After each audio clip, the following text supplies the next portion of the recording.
जय हिंद, वंदे मातरम। जी learning point में आपका हार्दिक स्वागत है।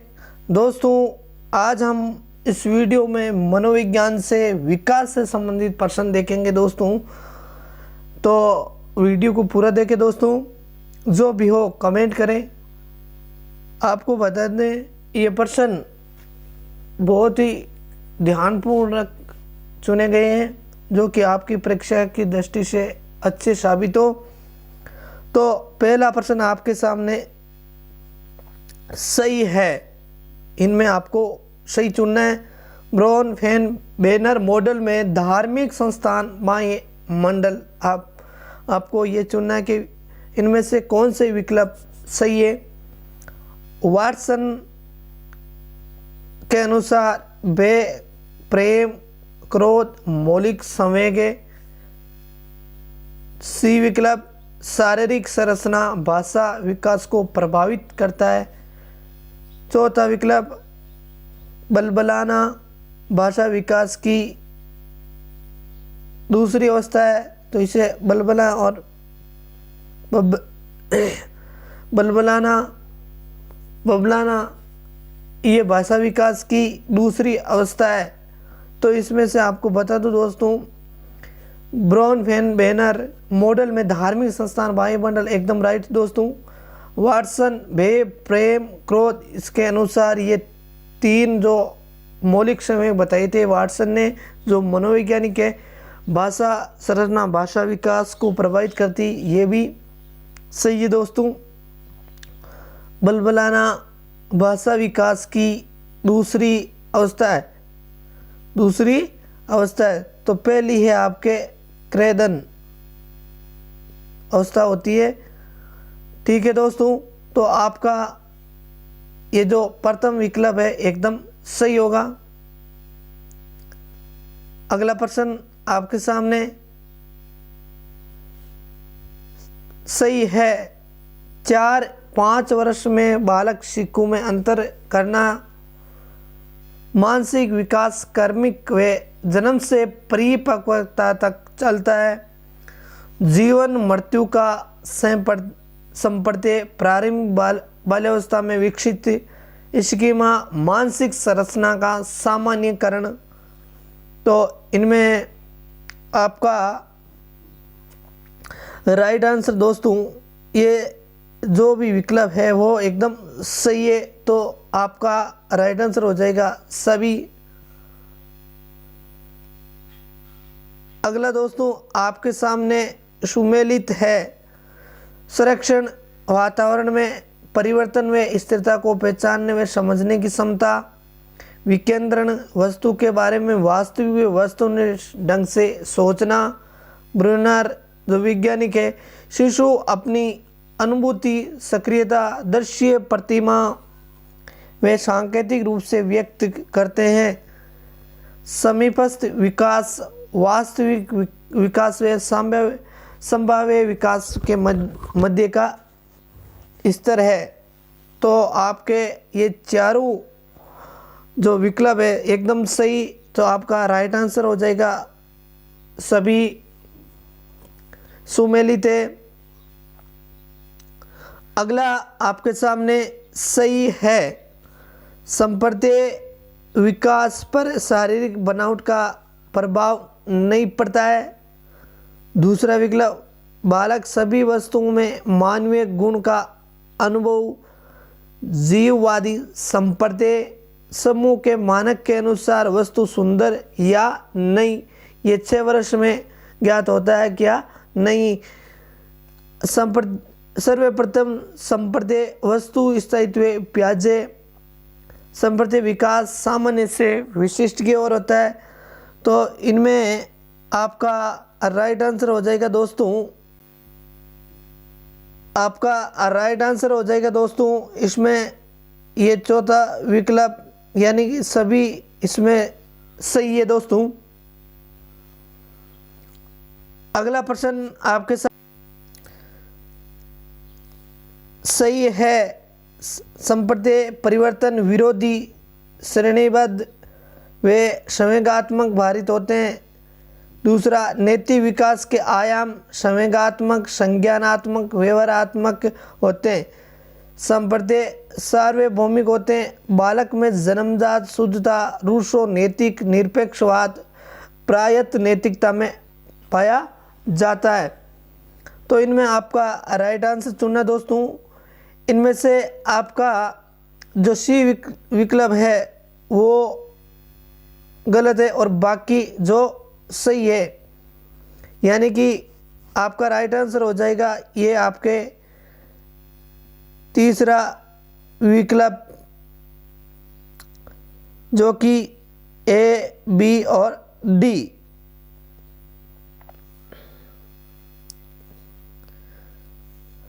अगला प्रश्न आपके सामने सही है। किशोरावस्था, परिवर्ती अवस्था, समस्या अवस्था अस्पष्ट व्यक्ति की स्थिति होती है। किशोर में स्वतंत्रता, प्रतिष्ठा, अस्मिता, यौन आवश्यकता प्रमुख होती है। किशोर अभिरुचि के मूल्य परिवर्तनशील होते हैं। किशोर में आक्रामकता व सामाजिकता विकास सांस्कृतिक आदत आधारित ये सिद्धांत मानव शास्त्रीय सिद्धांत।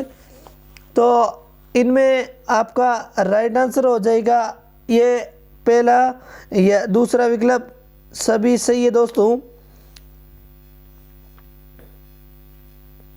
अगला प्रश्न आपके सामने सही है। बाल विकास में गर्भकाल से परिपक्वता तक का अध्ययन होता है। तो ये अध्ययन करता है बाल मनोविज्ञान। बाल मनोविज्ञान। दूसरा है बाल विकास में अध्ययन में समकालीन व दीर्घकालीन विधि का प्रयोग। प्रथम बाल सुधार गृह 1887 में न्यूयॉर्क। आनुवंशिकता गुणों का वास्तविक संचरण डीएनए द्वारा होता है। तो इसमें आपके जो सभी विकल्प सही है। तो दोस्तों आपका राइट आंसर हो जाएगा 1 नंबर।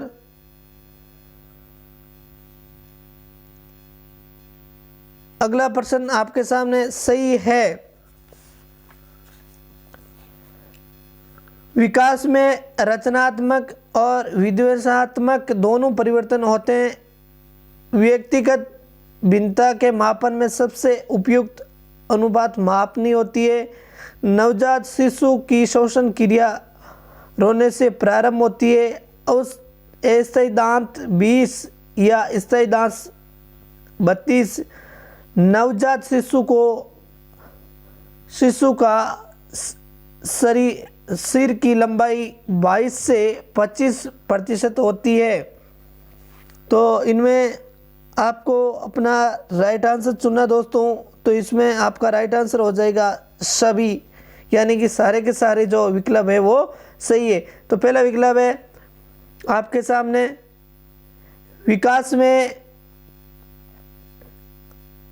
विकास में रचनात्मक विद्वेषात्मक दोनों परिवर्तन होते हैं, सही है। व्यक्तिगत भिन्नता के मापन में सबसे उपयुक्त अनुपात मापनी होती है।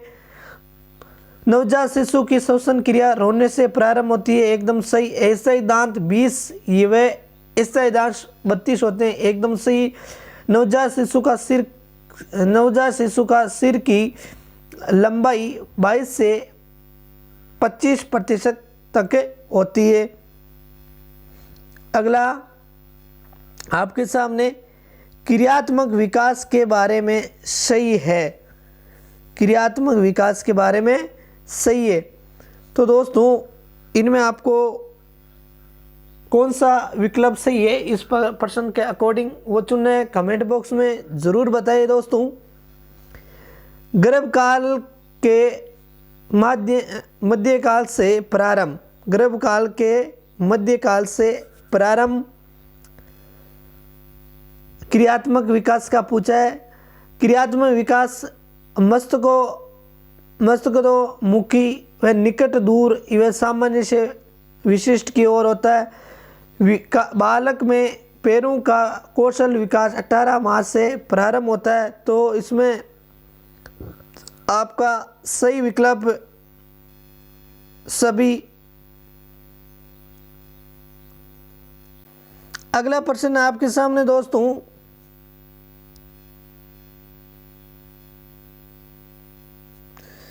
सुमेलित हैं। बालक में गहराई व ऊंचाई का प्रत्येक का विकास 6 माह से 14 माह तक के हो जाता है। आकृति प्रत्येक का विकास 6 वर्ष में हो जाता है। भार प्रत्येक 5 वर्ष, समय प्रत्येक 6 वर्ष या मृत्यु प्रत्येक 5 से 9 वर्ष में हो जाता है।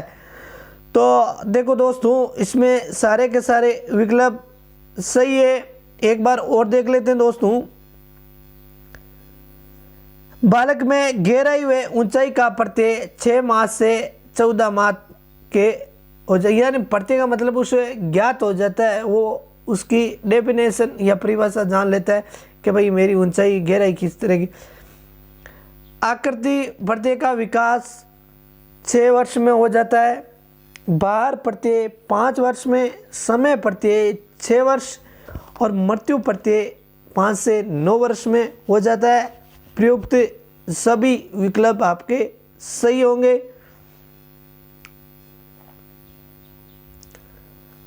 भाषा विकास के बारे में सही है, आपको भाषा विकास के बारे में इसमें सही बताना है दोस्तों।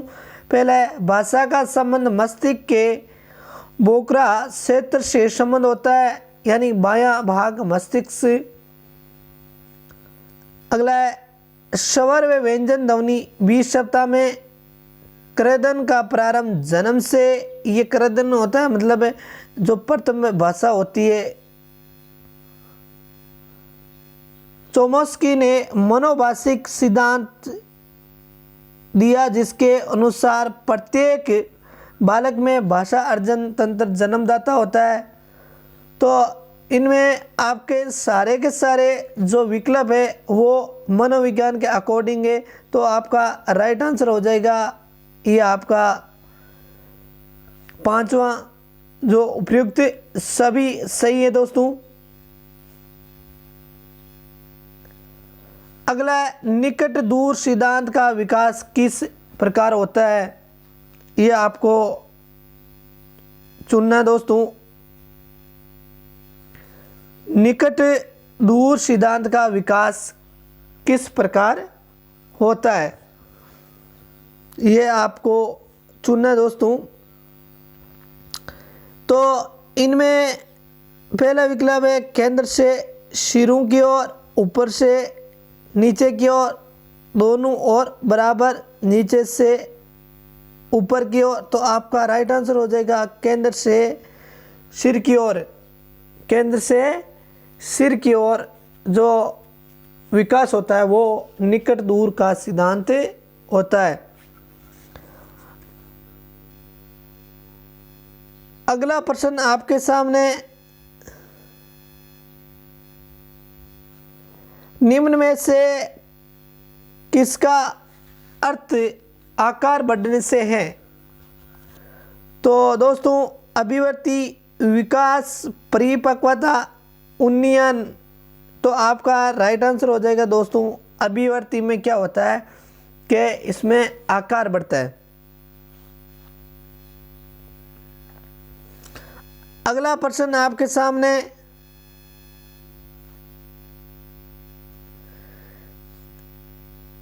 विधायिकता की मूल प्रवृत्ति किस अवस्था में विकसित होती है। आपको अपना राइट आंसर चुनना है दोस्तों। तो इस पहला विकल्प है शिशुअवस्था, किशोरावस्था, बाल्यावस्था, युवा अवस्था। तो ये होती है आपके बाल्यावस्था में विधायिकता की मूल प्रवृत्ति विकसित होती है।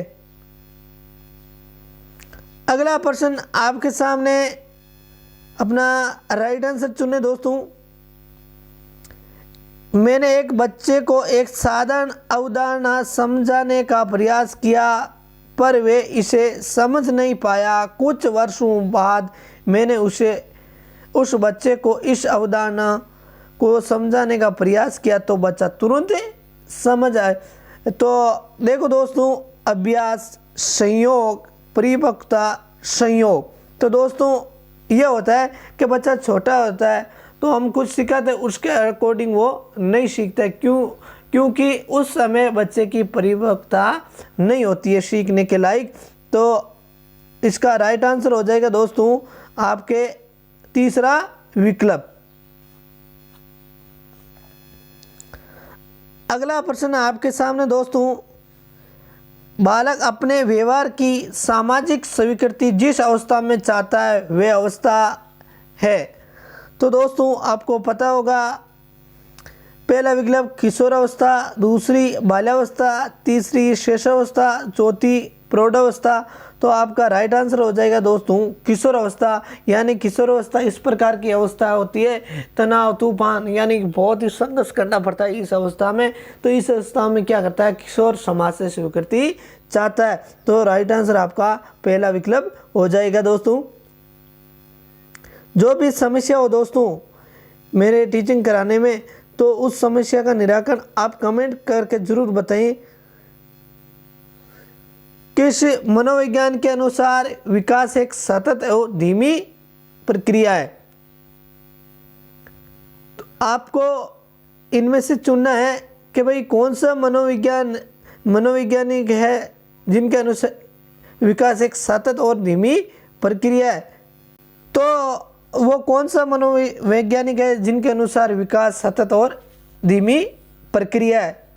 तो आपको अपना राइट आंसर चुनना दोस्तों। इनमें पहला है कोल, सैनिक, पियाजे, स्किनर, हरलॉक। तो आपका राइट आंसर हो जाएगा ये हरलॉक। हरलॉक कहता है कि भाई विकास एक सतत और धीमी प्रक्रिया है। अगला प्रश्न आपके सामने, परिपक्वता का संबंध है विकास से, बुद्धि से, सृजनात्मकता से, रुचि से। देखो दोस्तों पहले आया था अभिवृद्धि का, यानी कि वृद्धि का, अभिवृद्धि का संबंध, ठीक है,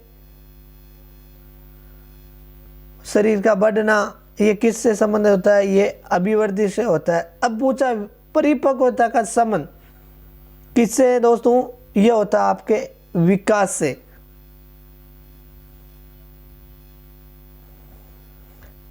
अगला प्रश्न आपके सामने, विकास में वृद्धि होती है, विकास में वृद्धि होती है, ज्ञान में वृद्धि, संवेग में वृद्धि, वजन में वृद्धि। तो आपका इसके अकॉर्डिंग इसका राइट आंसर हो जाएगा ये तीसरा, आकार, सोना, समझ और कौशल में वृद्धि, यानी कि सभी में वृद्धि होती है, वो विकास की वृद्धि होती है। अगला प्रश्न आपके सामने, 6 से 10 वर्ष की अवस्था में बालक रुचि लेना प्रारंभ करते हैं। तो धर्म में, मानव शरीर में, यौन संबंधों में, विद्यालय में।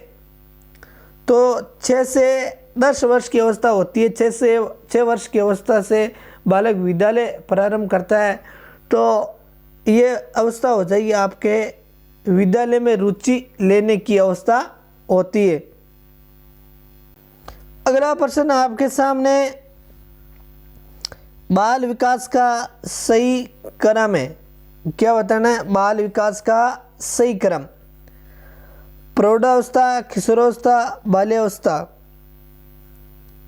पूर्व किशोरावस्था, मध्य किशोरावस्था, उत्तर किशोरावस्था, बाल्यावस्था, किशोरावस्था, प्रौढ़ावस्था, इनमें से कोई नहीं। तो दोस्तों आपका राइट आंसर हो जाएगा दोस्तों इनमें आपका तीसरा विकल्प, जो बाल्यावस्था, किशोरावस्था और प्रौढ़ावस्था।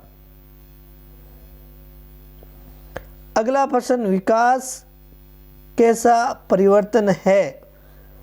तो गुणात्मक, रचनात्मक, गणनात्मक और नकारात्मक। तो दोस्तों इसमें विकास आपके गुणात्मक परिवर्तन है। अगला प्रश्न वृद्धि एवं विकास में क्या संबंध है? वृद्धि एवं विकास में क्या संबंध है? तो दोस्तों एक दूसरे के विरोधी ये भी नहीं हो सकता, एक दूसरे के समान ये भी नहीं हो सकता, एक दूसरे के पूरक ये होता है कि वृद्धि और विकास, यानी वृद्धि होगी तभी विकास होगा, विकास होगा तो वृद्धि होगी, तो एक दूसरे के पूरक है। दूसरा अगला प्रश्न वृद्धि एवं विकास का मुख्य सिद्धांत है। तो इसमें तत्परता का नियम, एकता का नियम, व्यक्तिक अंतर का नियम, उपयुक्त सभी, यानी विकास और वृद्धि सभी में एक समान नहीं होती है। तो आपका राइट आंसर हो जाएगा तीसरा विकल्प, व्यक्तिक अंतर का नियम। अगला प्रश्न, निम्नलिखित में से किस अवस्था में बच्चे अपने समवयस्क समूह के सक्रिय सदस्य होते हैं? तो पूर्व किशोरावस्था, बाल्यावस्था, किशोरावस्था, प्रौढ़ावस्था। तो इसमें किशोरावस्था इस प्रकार की अवस्था है जिसमें बच्चे समवयस्क समूह के सक्रिय सदस्य हो जाते हैं।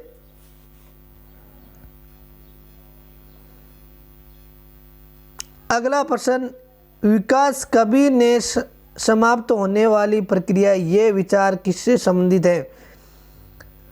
एकीकरण से, अंत्यकरण, अंत्यक्रिया सिद्धांत से, अंत्यसंबंध सिद्धांत से, निरंतरता सिद्धांत से।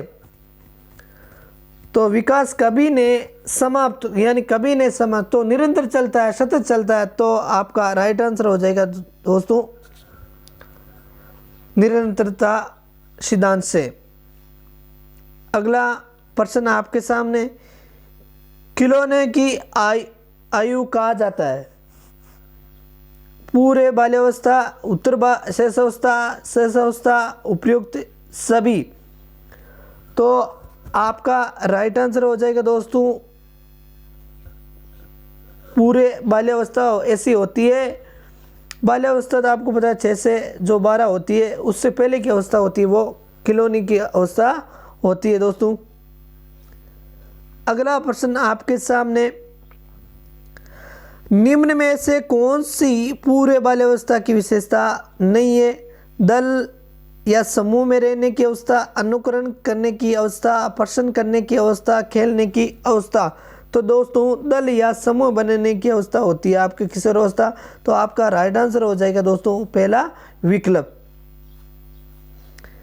अगला प्रश्न आपके सामने, उत्तर बाल्यावस्था में बालक भौतिक वस्तुओं के किस आवश्यक तत्वों से परिवर्तन समझने लगते? उत्तर बाल्यावस्था में बालक भौतिक वस्तुओं के किस आवश्यक तत्वों में परिवर्तन समझने लगते हैं? तो ये होता है आपके चौथा विकल्प, द्रव्यमान, संख्या और क्षेत्र।